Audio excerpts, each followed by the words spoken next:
me a god. You call me a god. You call me a god. You call me a god. Let's go. I'm about to go off like a weapon. Fuel to the top, got a filled up engine. In my thoughts, obsession. I will not stop, no, I'm never second guessing. I got a God complex. Haters love to hate, but 오늘 여론조사 이제 좀 분석을 좀 해보죠. 오늘 먼저 대통령 지지율 여론조사 꽃. 요거 오늘 아주 의미 있는 결과가 나왔습니다. 요거 여러분들에게 모처럼 아주 기분 좋은 소식 좀 전해드리도록 하겠습니다. 자, 대통령 지지율은 뭐 지난주와 거의 비슷하죠. 지난주도 20% 초반을 기록을 했는데 거의 비슷한 결과가 나왔어요. 자, 보시면은 캐티 전화 면접은 20.9%, 한 19%, 뭐 많이 떨어졌을 때는 한 17%까지 떨어졌나요? 여론조사 곳에서. 지난주에 이제 갤럽은 19%가 나왔어요. 갤럽은 19%가 나왔고 여론조사 꽃은 20.9%니까 뭐 거의 유사한 결과 나왔다. 그래서 일단 명태균 게이트가 터진 이후에 10% 후반까지 윤석열 지지율이 추락을 하고 있었는데 뭐 일단 뭐 지지율 방어에 성공을 했습니다. 근데 앞으로 상황이 어떻게 전개될지 모르죠. 명태균 마지막 한 방이 있어요. 저는 이제 명태균의 50분 녹취록 두 가지죠. 이제 뭐 대통령이 전화를 먼저 해가지고 녹취록 이제 두 개가 남아 있어요. 대통령 육성 녹취록이 두 개가 남아 있다. 하나는 이제 대통령이 전화를 해가지고 김건희한테 전화하지 마라, 뭐 장모한테도 전화하지 마라. 이런 얘기를 하면서 경로를 했다라는 그런 녹취록이 하나 있고요. 또 하나는 그 다음 날 그렇게 이제 화를 내놓고 김건희한테 이제 막 깨진 거지. 어디 우리 명 박사님한테 이렇게 화를 내느냐 이러면서 존나 깨진 거예요. 그러고 나서 다음 날 명태균한테 다시 전화를 걸어가지고 50분 동안 통화를 합니다. 근데 윤석열 뭐 다 아시다시피 1시간 동안 뭐 간담회나 뭐 회의를 하면은 1시간이면 50분은 자기가 떠든다고 그러죠. 그러면 제가 볼 때는 거의 뭐 50분 분량의 대부분을 윤석열 육성으로 채워져 있을 텐데 이 육성이 김건희가 아니라 명태균한테 싹싹 비는 내용이 1시간에 걸쳐서 비는 내용이 담겨져 있다고 그래요. 그래서 뭐 그 내용은 별게 아닐 수도 있어요. 법적으로는. 근데 정서적으로 대통령이 일개 정치 브로커, 소젖자던 사람한테 마구 쩔쩔매는 이런 녹취록이 그것도 뭐 1, 2분도 아니고 5분도 아니고 50분짜리가 오픈이 되면은 이게 제가 탄핵 버튼이 될 가능성, 이게 100만 버튼이 될 거예요 아마. 지금 이제 촛불 집회가 뭐 20만 30만 이 정도 매주 참여를 하고 있는데 윤석열 녹취록이 마지막 녹취록이 오픈이 돼버리면은 이게 100만 버튼 될 거다. 국민들이 야 이건 진짜 도저히 안 되겠다. 뚜껑 열리는 상황이 되지 않겠나 이런 거고 그 황금폰을 가지고 있어요. 명태균이 뭐 여러 경로로 확인이 됩니다. 자 명태균도 지금 고민을 많이 하고 있을 텐데 이걸 과연 깔지 말지. 그래서 이 녹취록은 시한폭탄 같은 거야. 언젠간 터지게 돼 있어. 그래서 뭐 이런 게 이제 한번 더 터져 나오면은 이제는 탄핵 지지율로 하락을 할 가능성. 어쨌건 반등하고 있지는 못하고 있기 때문에 폭삭할 가능성이 좀 높지 않나 이렇게 보이고요. 김건희 뭐 육성 녹취록도 여기저기 존재하고 있다라는 얘기가 들려요. 김건희 것도 이제 또 어떤 게 터져 나올지 모르는 상황이기 때문에 지금 뭐 지뢰밭에서 춤을 추고 있는 상황이다. 한 1, 2주 정도 지지율이 좀 방어가 되고 보합 상태이긴 한데 제가 볼 때는 뭐 오래 버티기 힘들 것이다 이렇게 봅니다. 자, ARS 같은 경우에는 23.9%가 나왔어요. 23.9% 나왔고요. 정당 지지율 보실까요? 정당 지지율은 전화 면접값이 더불어민주당이 47%, 거의 50%에 육박하는 이런 지지율이 나왔습니다. 그 다음에 조국혁신당이 7.1%니까요. 54%가량 되는 거죠. 민주진보 세력이 한 54%, 55%. 진보당까지, 진보당이 0.6%인가요? 1%인가요?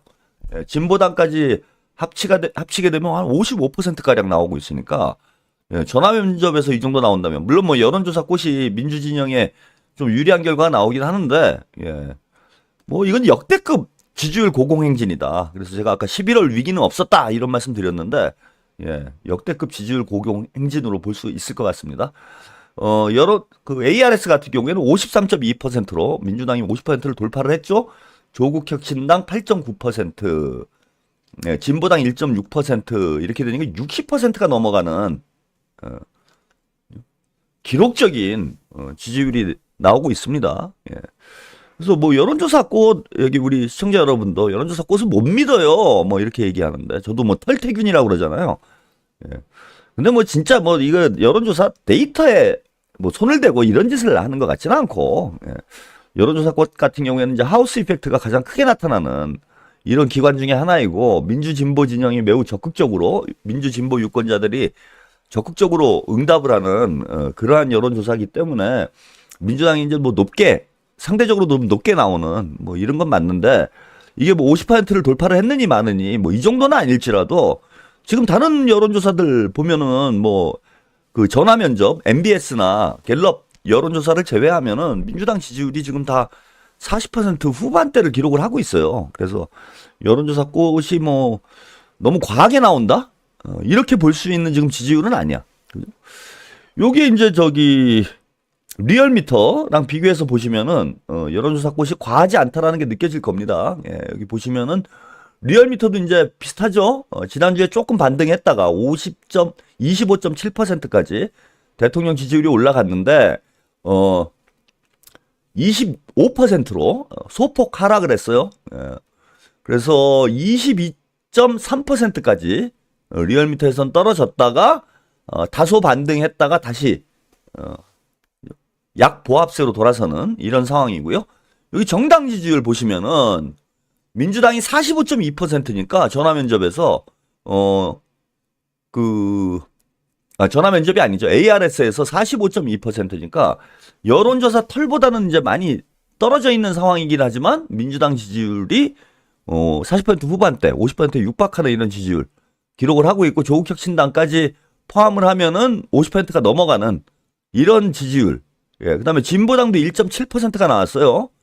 그래서 다 합치면은 50%가 넘는 거는 지금 맞다. 민주진보 진영, 민주진보 정당들을 모두 합치면은 50%가 넘어가는 50%한 중반대까지 나오는 뭐 이거는 객관적인 사실 아니냐. 예, 그래서 민주진보 진영이 이제 50%를 넘었기 때문에 지금 대선을 치른다면 무조건 이기는. 진짜 중임제 개헌을 해가지고 결선 투표제를 한다고 해도 결선 투표제 안 갈 수도 있는. 결선 투표는 가겠죠. 만약에 조국이나 뭐 진보당에서 출마를 해버리면은 뭐 결선 투표는 갈 수도 있는 상황인데 결선 투표 없이 대통령이 될 수 있는 이런 상황이다. 그래서 이재명 대표가 와 민주당이 지금 역대급 지지율을 기록하고 있어요. 역대 어떻게 보면 좀 답답한 정국인데 이재명 대표 재판 계속되고 있고 1심 판결이 또 유죄까지 나온 결과도 있고 뭐 여러 가지로 민주당이 어려움을 겪고 있는 상황임에도 불구하고 역대급 지지율을 기록하고 있다.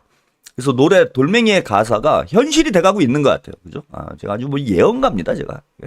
미래를 내다보는 이런 안목이 있는 거지. 때리면 때릴수록 커지는 분위기다, 지금. 이재명을 때리면 때릴수록 이재명이 커져서 바위가 돼가고 있는 형국이고, 민주당도 이재명의 민주당으로 변모를 하면서 민주당도 바위가 되고 있는 형국이에요. 민주당을 때리면 때릴수록 민주당이 커지고 있는. 그리고 이제 또 하나 흥미로운 건 지금 민주당이 11월 들어서 이재명 대표 재판 이 과정에서 그죠? 강공 드라이브를 걸고 있어요. 장외투쟁도 매주 진행을 하고 있을 뿐만 아니라 국회에서도 뭐 검사 탄핵, 감사원장 탄핵, 예산안 삭감, 그다음에 입법에서도 아주 예컨대 선거법 개정 같은 경우에는 조금 눈치 보이는 입법일 수는 있잖아. 이재명 대표 재판과 연결이 되는 그런 이제 그 법 개정이 있기 때문에 국민의힘이나 보수 진영이 이걸 물고 늘어질 수도 있는 뭐 그런 것인데 뭐 그러거나 말거나 상관이 없어요. 초강경 드라이브로 가고 있는데 민주당이 사실 뭐 대통령 탄핵만 안 했지 나머지 할 수 있는 건 지금 다 하고 있는 거예요. 그럼에도 불구하고 지지율 고공행진을 하고 있는 것은 우리가 의미심장하게 봐야 된다.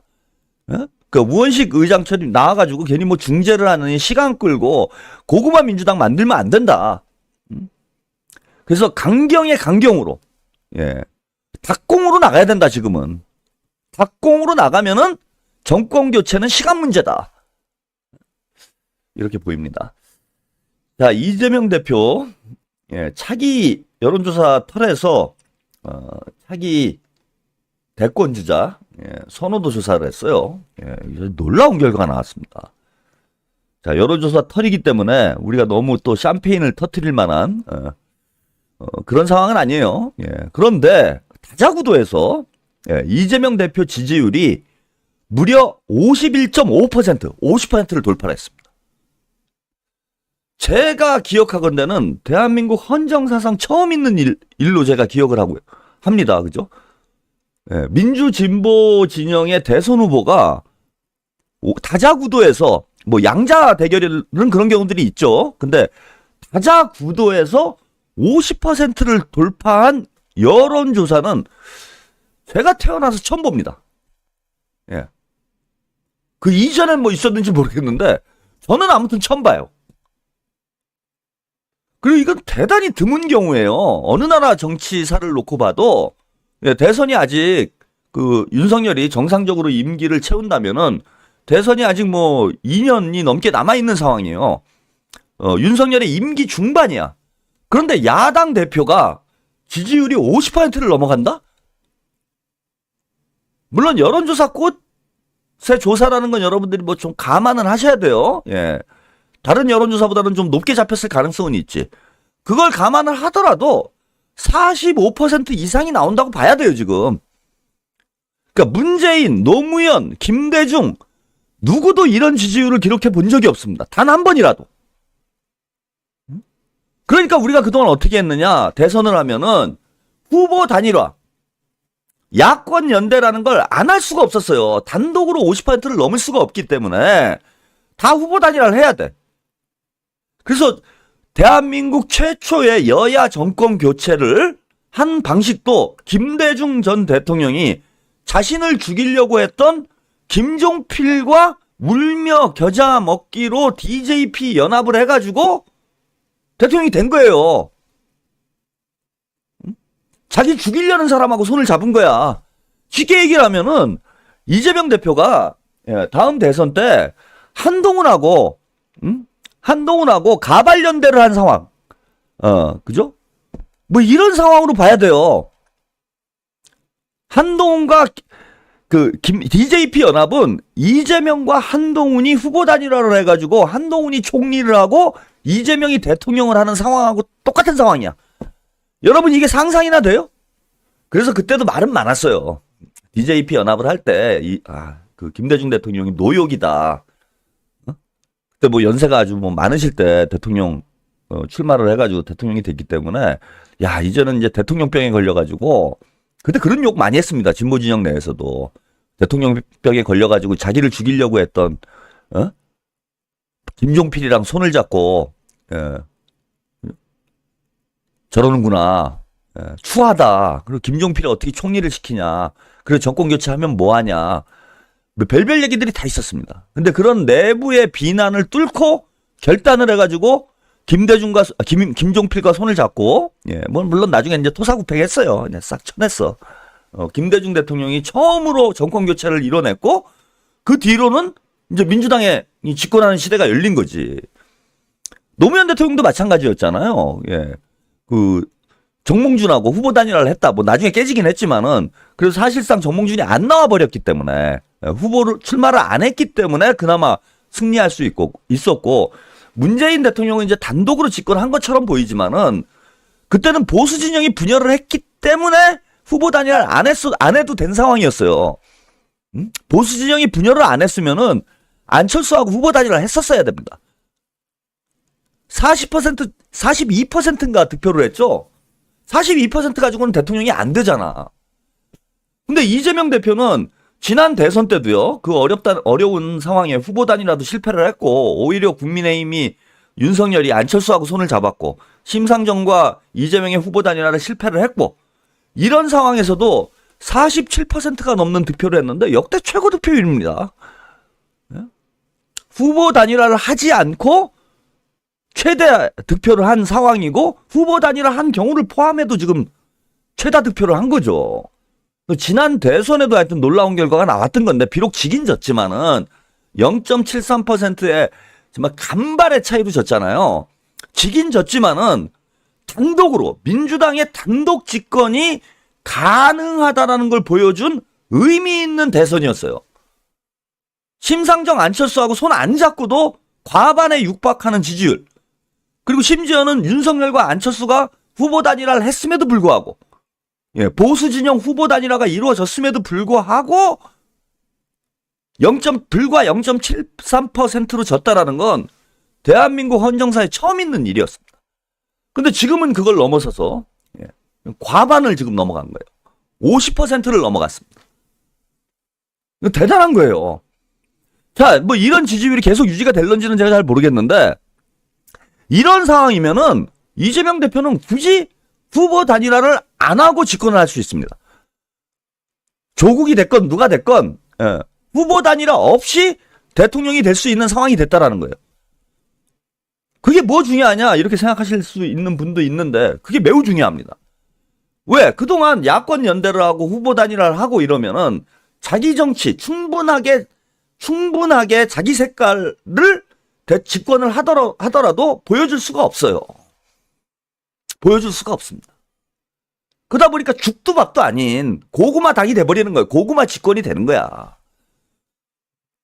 이거는 뭐 제 내피셜인데 문재인 정부가 왜 망했을까? 문재인이 왜 저렇게 됐을까? 이게 제가 좀 추론하는 게 있어요. 저는 대선 후보 경선 때, 그죠? 당시 대선 후보 경선 때 한때 이재명 대표가 저는 그 당시에도 이재명 대표를 그러니까 그게 97년이죠. 97년 대선 때 대선 후보 경선할 때 저는 이재명 대표를 적극적으로 밀었어요.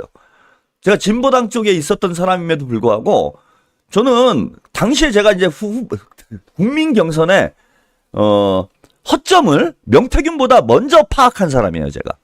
국민 경선의 허점은 뭐냐면요. 지금 명태균 게이트로 이제 국민 여러분들이 알게 되셨는데 허점이 뭐냐 하면은 외부 세력이 개입을 해서 결과를 뒤바꿀 수 있다는 거예요. 국민 경선의 가장 큰 우리가 국민 경선 제도 때문에 노무현 대통령도 탄생을 했고 민주당의 이재명 대표 체제가 형성이 되는데 정당 민주화에 아주 결정적인 역할을 한 게 국민 경선 제도인 건 맞아요. 근데 이게 허점이 뭐냐 하면 두 가지 허점이 있는데 하나는 여론조사를 통해서 후보를 결정한다는 거야. 그런데 여론조사는 참 다 들쑥날쑥이에요. 심지어는 이번 명태균 게이트를 통해서 확인된 것이 여론조사는 얼마든지 조작이 가능하다는 거야. 문항을 어떻게 만드냐에 따라서.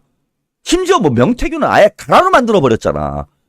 그리고 여론조사 기관하고 정치인들이 짜고 농간을 부릴 수 있는 위험성이 대단히 커요. 민주당은 이제 그나마 이런 행위를 하기가 어렵지. 민주당 소속 그 정치인들이 그 정도로 타락하진 않기 때문에. 예. 저런 짓거리들이 벌어지기가 힘든데 민주당도 없다고 얘기할 수가 없어요.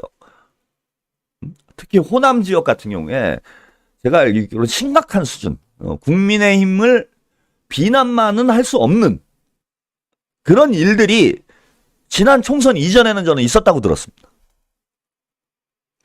그 다음에 또 하나의 문제는 국민 선거인단을 모집해갖고 국민 경선을 하잖아요. 예. 그러면은 자 조직화된 어떤 세력이 그러니까 국민 경선에 당원들만 참여하는 게 아니기 때문에 조직화된 어떤 세력이 관여해서 경선 결과를 뒤집을 수가 있어요.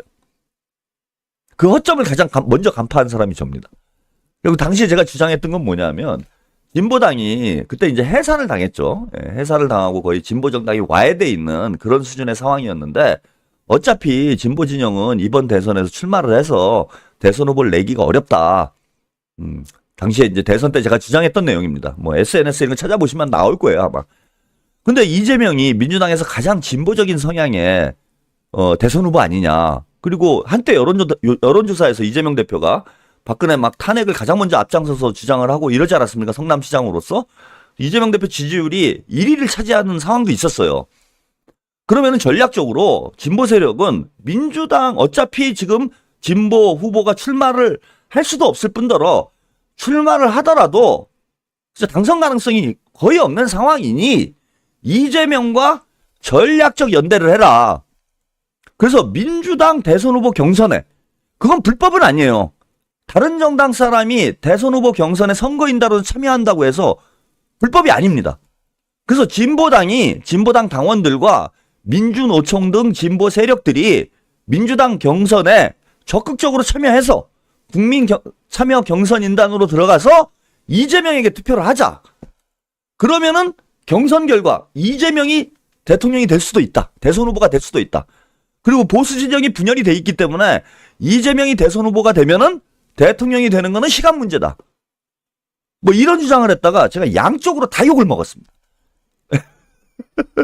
왜 양쪽으로 욕을 먹었을까요?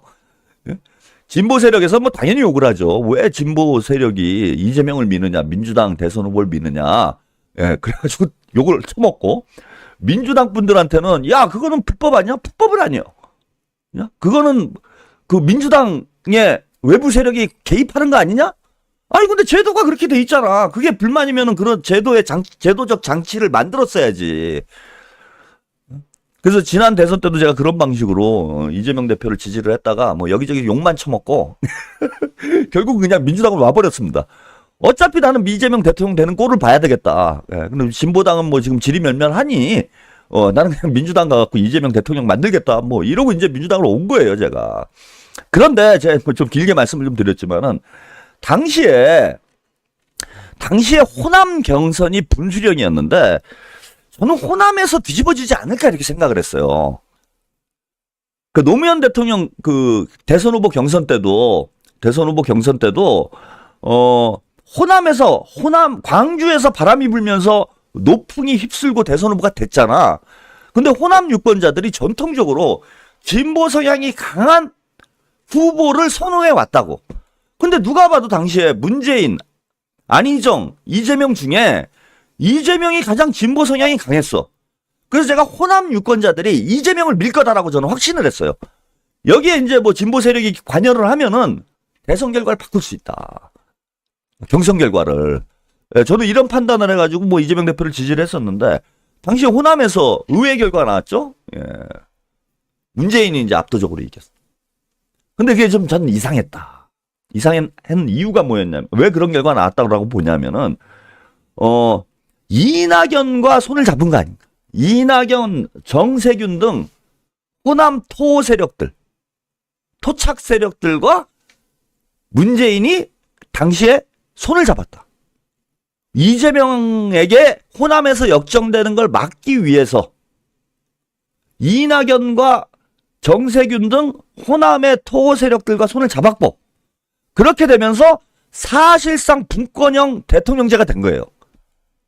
그러니까 이낙연이 초대 총리가 된 배경이 그런 이유에 있지 않느냐. 경선 때 이낙연하고 뭐 야합까지는 아닌데 이낙연과 연대를 해가지고 문재인이 호남에서 승리를 하면서 대선 후보가 될 수 있었고 자, 그 연대를 하면은 권력을 나눠야 될 거 아닙니까?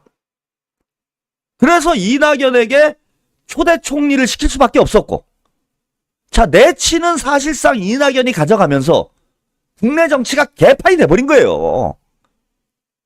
그러니까 독이 든 성배를 마셨던 거지, 문재인이. 사실 뭐 후보 입장에서 뭐 그걸 탓할 거라고 저는 생각하진 않아요. 그죠? 어차피 경선에서 지면 대통령이 못 되는 거니까. 예. 경선에 승리하기 위해서 뭐 이낙연이 아니라 악마하고도 손잡을 수 있는 게 또 정치인이고. 근데 문제는 대통령이 된 이후지. 이후에 이낙연에게 질질 끌려다니고 호남 토 세력에게 질질 끌려다니면서 집권 초기에 개혁을 말아먹은 거.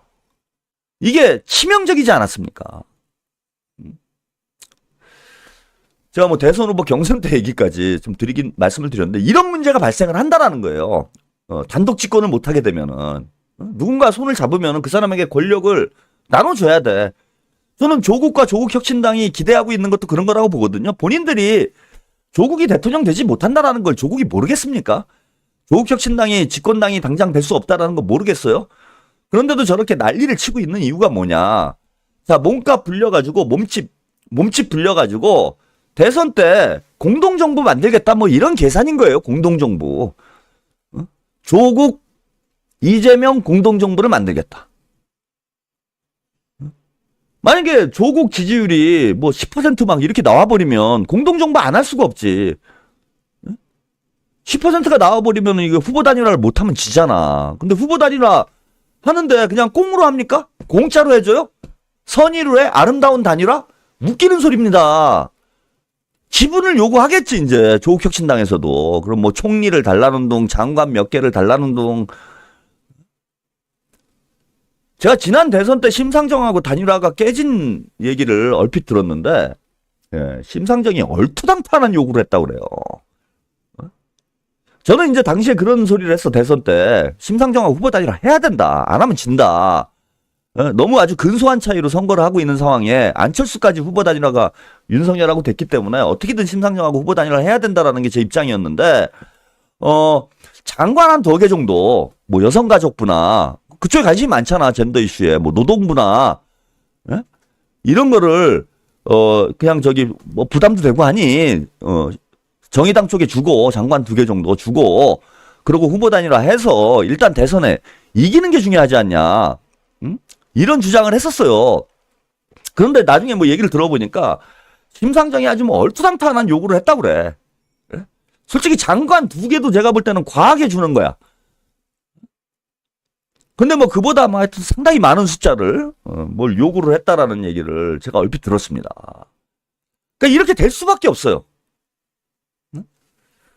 근데 그런 의미에서 예, 이재명 대표가 50%를 넘는 여론조사가 나왔다라는 거. 물론 나중에 대선 때 가서 뭐 조국혁신당이나 진보당이나 뭐 이런 데하고 후보 단일화를 하긴 해야 돼요. 예, 하긴 해야 되는데 단독 집권도 가능할 수 있는 정도의 지지율이 나왔다라는 건 이재명 대표가 당장 대통령이 되는 것도 중요하지만 어떻게 대통령이 되는가도 중요하거든. 자기 힘으로 대통령이 되면은 대통령이 됐을 때 자기 정치를 온전하게 펼칠 수가 있다. 이재명의 정치를 있는 그대로 보여줄 수가 있다. 뭐 김종필이니 뭐니 뭐 오만 잡탕 다 들어와가지고 예. 솔직히 문재인 정부에 그게 뭐 문재인의 정치입니까? 이낙연의 정치입니까? 우리가 도대체 정체불명의 그 오만 잡탕밥을 본 거 아니에요. 그래서 이 여론조사 털에서 나온 거라 지금 뭐 이재명 대표가 50%를 실제 넘는지 안 넘는지는 제가 잘 모르겠으나 근데 아무튼 의미심장하다. 이재명 대표가 자기 힘으로 단독으로 집권을 할 수 있을 만큼의 이제 지지율이 나오고 있다라는 것. 예, 이것도 의미심장하고요. 두 번째는 이제 한동훈이죠. 뭐 뒤에 또 말씀을 좀 드리겠지만은 한동훈 지지율이 15.7%가 나왔어요. 예, 이제 뭐 심각한 수준까지 지지율 하락을 하고 있는 뭐 이재명 대표와 거의 4배 가까이 차이가 나는 3배가 훌쩍 넘는 이런 차이가 나고 있는 상황이죠. 이러면은 한동훈은 이걸 좀 잘 알아야 돼. 여기서 이제 조금만 더 빠지잖아요. 10% 초반대까지 빠져버리면은 한동훈에게 지금 유일한 경쟁력은 뭐냐면은 가장 유력한 대선 후보라는 게 유일한 경쟁력이에요.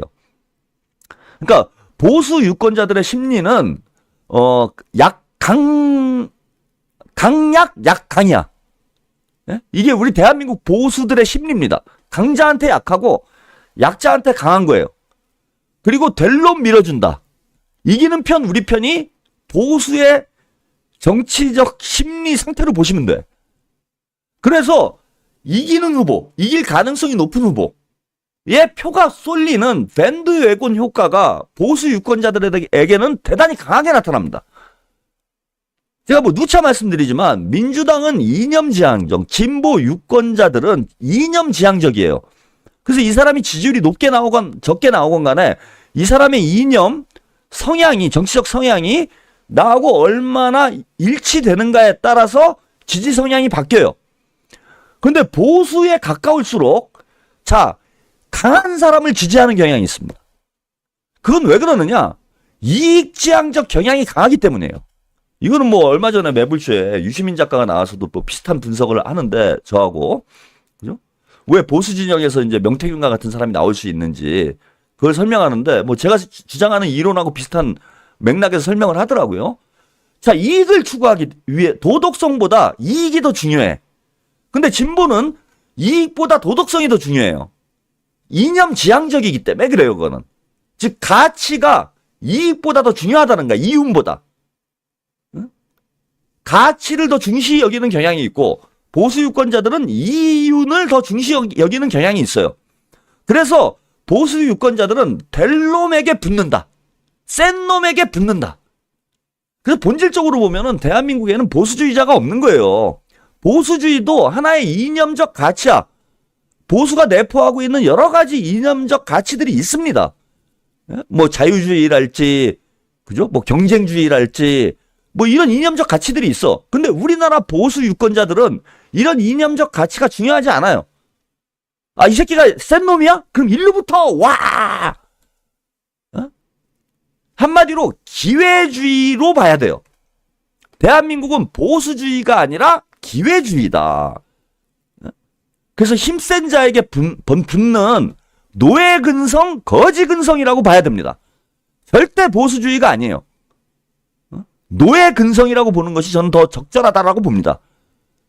그러면은 한동훈이 지금 지지율 1위를 달리고 있는 이유는 뭐냐면요. 말이 좀 웃기긴 하지만 1위기 때문에 1위를 하는 거예요. 1위기 때문에 1위를 하는 거야.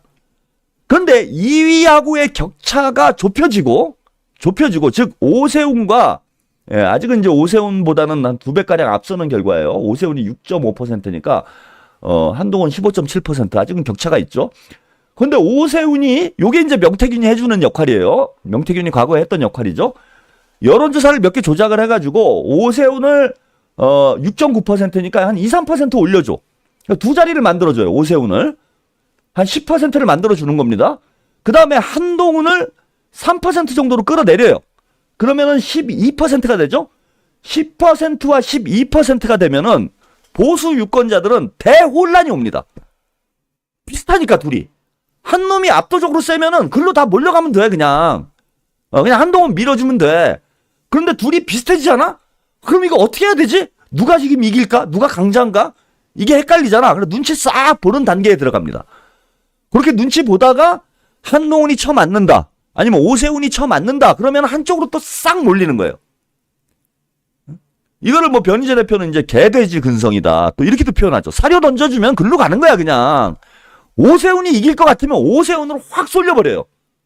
한동훈이 이길 것 같으면 한동훈으로 확 쏠려버려. 홍준표가 될 것 같다. 아니, 하물며 이준석이 될 것 같아. 이준석 지지율이 한 12% 정도까지 올라와. 그럼 이준석으로 다 쏠려버려요. 이거를 명태균은 너무 잘 아는 거야. 이 보수 유권자들의 심리 상태를 너무 잘 알아요. 그래서 2, 3% 정도만 여론조사를 마사지 해주면은 판을 확 바꿔버릴 수 있는 거야. 민주 진보 진영에서는 그게 잘 안 돼요. 명태균 같은 사람이 나올 수 없는 이유가 보수 유권자들하고 진보 유권자들의 심리 상태가 다르기 때문이에요. 성향이 다르기 때문이야. 아까 말씀드린 대로 진보 유권자들은 가치 지향적이기 때문에 자, 이재명 대표 지지율이 빠진다고 해서 야, 이재명 어려운가 보다 우리 조국으로 가자? 이게 안 돼요. 이재명이 위기네? 그럼 더 결집이 돼. 응? 이재명이 꼭 돼야 되거든, 여기는. 응? 이기는 편 우린 편이 아니야. 우리 진보 유권자들의 성향은 이기는 편 우리 편이 아니고 내가 좋아하는 사람이 돼야 되는 거예요. 나와 가치관이 비슷한 사람, 나와 정치적 성향이 비슷한 지도자가 돼야 돼. 그러니까 거기다 여론조사를 마사지 한다고 해도 즉 밴드웨곤 효과가 크게 나타나질 않는다는 거야. 진보 진영에서는 이게 힘들어. 근데 이제 가능한 경우는 있죠. 뭐냐면 국회의원 선거를 할지 지자체 선거 같은 경우에는 인지도 자체가 낮기 때문에 거기서는 장난질이 가능해요. 근데 대선 후보는 좀 힘들지. 근데 보수의 경우는 다르다.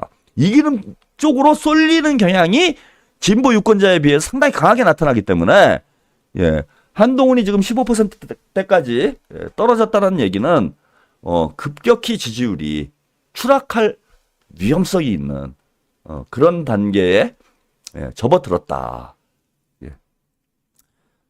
자, 그러다 보니까요. 오늘 한동훈 얘기를 이거 뭐 방송 얘기하면서 1시간만 해야 되는데 여론조사 얘기하면서 시간 너무 길게 잡아먹었네요. 언제나 이래요, 저는. 얘기하다 보면은 막, 저 혼자 거기에 도취가 돼가지고, 분량 조절을 못하고, 방송을 막 하고 있습니다. 한동훈 위기가 지금 하여튼 뭐 급격히 오고 있는, 이런 상황이다. 반면에 이재명 대표, 그러니까 보수 50%가 넘었다라는 거는, 윤석열 찍은 사람들도 상당수가 일로 이제 넘어오고 있다는 얘기예요. 그 얘기는 이제, 이거 한동훈 가지고는 못 이기겠구나. 그래서 제가 우리나라 중도는 없다 뭐 그런 말씀 드렸는데 우리나라 중도는 없어요. 보수도 없어. 그냥 기회주의만 있는 거예요. 노예 근성만 있는 겁니다. 그래서 민주당이 아까 말씀드린 대로 전 탁공을 해야 된다라고 말씀드리는 이유가 강자한테 붙는 노예 근성, 거지 근성이 있기 때문에 강한 모습을 보여줘야 돼요. 보수와 중도층을 민주당으로 끌어오기 위해서는 그 사람들에 가가지고 아첨하고 아부하고 벌벌 기고 이래가지고는 안 와. 왜? 그러면 약해 보이거든. 약한 사람들한테 절대 붙지 않는 게 대한민국 보수 중도의 성향이에요. 이철우님, 금요일이 이재명 TV에서 방송하실 때 이재명 대표가 정청래 의원하고 술 약속 펑크냈는데요. 경북서 뭔가 하셨으면 합니다. 술 약속했는데 펑크가 났나요? 저도 그 방송 좀 봤는데, 약간 좀 미묘하더라고요, 분위기가. 불사조라고 정청래 의원이 표현을 했는데, 그거는 이제 죽을 사람인데 살아나니까 불사조 아니냐. 이재명 대표가 나는 죽을 사람이 아니다. 뭐 이런. 그러니까 뭐 농담적으로 한 얘기긴 한데, 어쨌건 좀 미묘한 기류는 있었습니다. 근데 원래 뭐 정청래 의원하고 술 약속이 있었던 모양이죠. 바쁜 사람은 붙들고 왜 술을 먹으려고 그래요.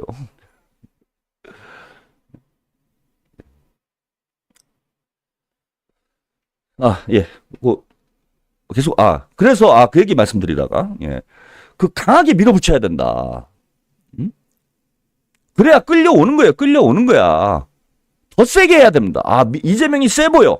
민주당이 강해 보여. 그러면 더 붙게 돼 있어.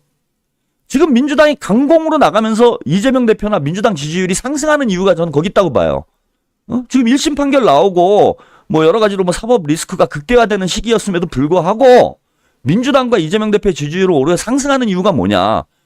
안 죽거든, 이재명이. 그러니까 윤석열이 이재명을 못 죽이는 거구나. 한동훈이 이재명을 못 죽이는 거구나. 윤석열과 한동훈이 이재명을 못 죽이는 이유가 뭡니까? 이재명이 세니까 그런 거지. 그 이재명 대표가 눈 하나 깜짝합니까? 집회 나가가지고 수십만 명 모아놓고 촛불 집회하면서 뭐 서울 시내 거리를 쓸고 다니죠. 국회에서는 계속 후드려 까면서 뭐 특검 통과시킨다, 탄핵한다, 예산도 감액한다. 완전히 정신 못 차리게 하잖아. 그러니까 이제 보수 유권자들이 볼 때 약보수층이지, 중도라고 흔히 얘기할 수 있는 약보수층들이 이재명이 센데? 이재명이 안 죽는데?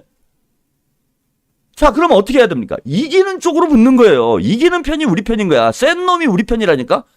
강자 밑에 붙는 거지 근성이 있는 거예요. 그래서 보수와 중도 유권자들을 잡으려면 어떻게 해야 되느냐? 강자가 돼야 돼. 와, 저 사람 센데? 저 당 센데? 이렇게 돼야 붙는 거야. 거기 가가지고 중도층한테 아부 떨고 뭐 해가지고 되는 게 아니에요, 이게. 그러니까 대한민국 보수에 대한 과학적 분석을 못하기 때문에 정치에서 자꾸 이런 헛발질을 하는 거예요. 과학적으로 분석을 해야 된다. 과학적으로. 대한민국에 보수가 없다. 이거 과학이에요. 제가 수십 년 지켜보면서 내린 결론입니다.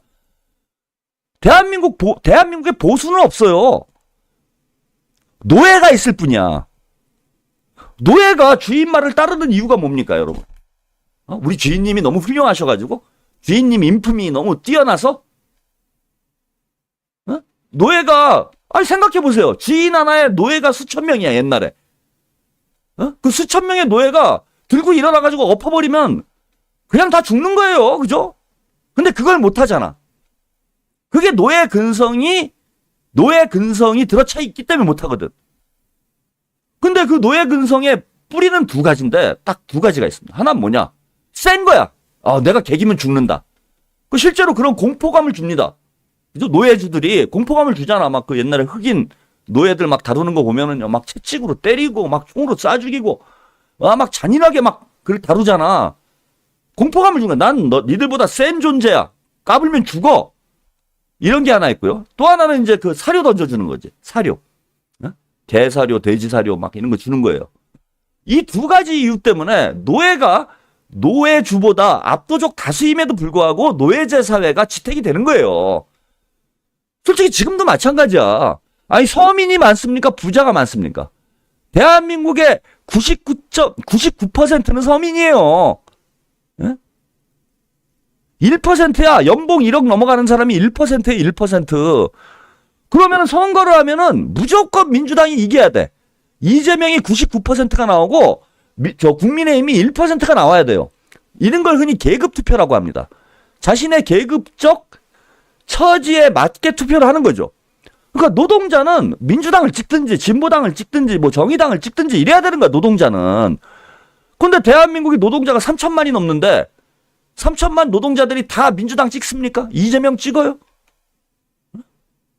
이런 사람들이 윤석열 무슨 막 정영진 너무 멋있어요. 막 이지랄하고 있어. 노동자들이 쥐뿔도 없는 것들이. 이런 걸 계급 배신 투표라고 그래요. 자기 부정을 하는 거지. 유권자들이 자기 부정을 하는 거예요. 그래서 보수사회, 이 압도적 다수, 노예가 압도적 다수인 사회가에서도 소수의 지배자들이, 그 지배체제를 유지를 하게 되는 겁니다. 그런 이유는 뭐냐? 대다수의 노예들이 노예 근성에 쩔어 있기 때문인 거야. 노예 근성에 쩔어 있어요. 요즘에 그 정우성 사건도 그러잖아. 정우성이 뭐 애를 낳건 말건, 결혼하고 낳건, 예? 여기다 낳건 저기다 낳건, 그게 우리가 무슨 상관이 있어요. 근데 개돼지들이 다 들고 일어나고, 정우성 죽일 놈. 아니, 그게 왜 죽일 놈이야? 저출산 시대에 결혼도 안 하고 애를 낳겠다는데 얼마나 좋아. 아주 여기저기다 낳지. 그 DNA도 좋잖아. 정우성 같은 좋은 DNA는 국가적으로, 예? 활성화 시켜야 됩니다, 진짜. 그 사생활이잖아요. 뭐 잘했다라는 얘기를 제가 하고 싶은 게 아니라, 예, 뭐 정우성 그게 뭐 잘한 일은 아니지. 그런데 잘했다는 얘기를 하고 싶은 게 아니라, 그게 사생활이잖아. 본인이 알아서 할 문제지 뭘. 그걸 가지고 막 개돼지들이 들고 일어나고 정우성 죽여라. 그 뭐하는 짓거리듭니까? 이것도 노예 근성이에요. 뭔 상관 있어? 정우성이 애를 낳건 씨발 뭘, 예? 씨를 뿌리고 다니건 내가 알 바가 뭡니까? 그게 뭐 여러분들한테 피해 줬어요? 그 개돼지들을 막 선동해가지고 정우성이 좌파다 이거지. 예? 저 좌파 배우 새끼, 돈 많은 새끼가 왜 재산이 1,000억이라며 좌파를 하느냐, 이 새끼 죽어라. 어디다 좌파의 씨를 뿌리고 다니냐, 여기저기다가. 좌파일수록, 예, 우리는 머릿수로 이깁니다. 쟤는 돈으로 이기지만, 여기저기 참 많이 나셔야 돼요. 더 여기저기 나시면 안 되고, 예, 가급적이면은, 예, 출산, 열심히, 이제, 저는 이제 그럴 나이는 지났지만은, 우리 그, MZ세대 좌파 젊은이들은 정말 출산에 온 힘을 다 쏟아야 된다. 우리는 머릿수로 이기는 거다. 쟤네는 돈으로 이기고, 예, 우리는 씨로 이기는 거다. 그래서 한 명이라도 더 나야 돼요. 힘이 될 때까지 나야 됩니다. 이게 좌파 정신이에요. 그리고 정우성이 참 좌파 정신대로. 농담입니다. 또 이러다 욕 처먹지 내가. 이런 게 다 노예 근성이라는 거야. 다 노예 근성. 제가 말씀드리고 싶은 거는. 그럼 노예들을 잡는 방법이 뭐냐 이거야. 민주당에서. 두 가지를 해주면 되는 거예요. 두 가지를. 자, 첫 번째. 내가 제일 세다 여기다. 이 구역에서 내가 제일 세다. 내가 제일 강자다. 까불면 다 죽는다.